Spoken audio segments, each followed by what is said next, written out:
Trump seized Venezuela's oil tankers, did it move gas prices or just the market's nerves? This isn't about three boats. It's about signals, sanctions, and market psychology. Oil markets don't panic because of missing barrels.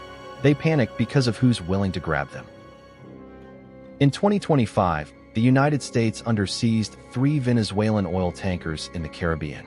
Not sanctioned paperwork, not frozen bank accounts, actual ships, actual oil.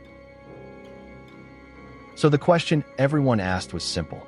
How much oil was on those tankers, and did it hit your wallet at the pump? How much oil was actually seized? Let's talk numbers, not headlines.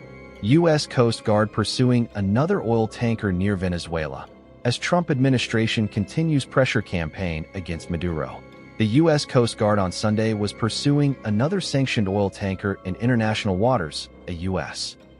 official told CBS News, as the Trump administration appeared to be intensifying its targets of such vessels connected to the Venezuelan government today, December 22nd. If caught and seized, it would be the third Venezuelan tanker taken by the U.S. this month.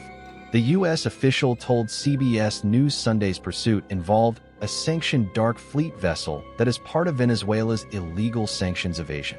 It is flying a false flag and under a judicial seizure order. The Coast Guard's pursuit of the tanker was first reported by Reuters. The U.S. officials who spoke with Reuters did not give a specific location for the operation or the name of the vessel being pursued. One seized tanker was confirmed to be carrying about 1.8 million barrels of Venezuelan crude. The other 2 tankers? Exact figures weren't publicly released, but these were VLCC-class ships, meaning each typically carries 1.5 to 2 million barrels when full. Conservatively, all 3 together likely held 4.5 to 6 million barrels of oil. Sounds massive until you zoom out. Putting it in global context, the world burns roughly 100 million barrels of oil every single day. So even 6 million barrels equals about 1 hour of global consumption. That's the cold math. This was never a supply shock. It was a message. So why Trump yelling about he lowered the price of gas?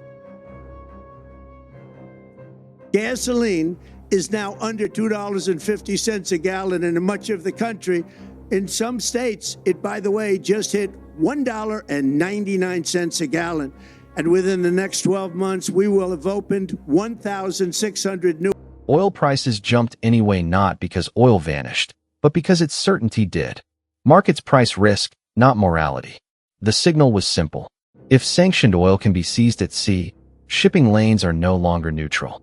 That's how you get a 1 to 3% spike in crude prices without losing meaningful supply. Did this raise gas prices?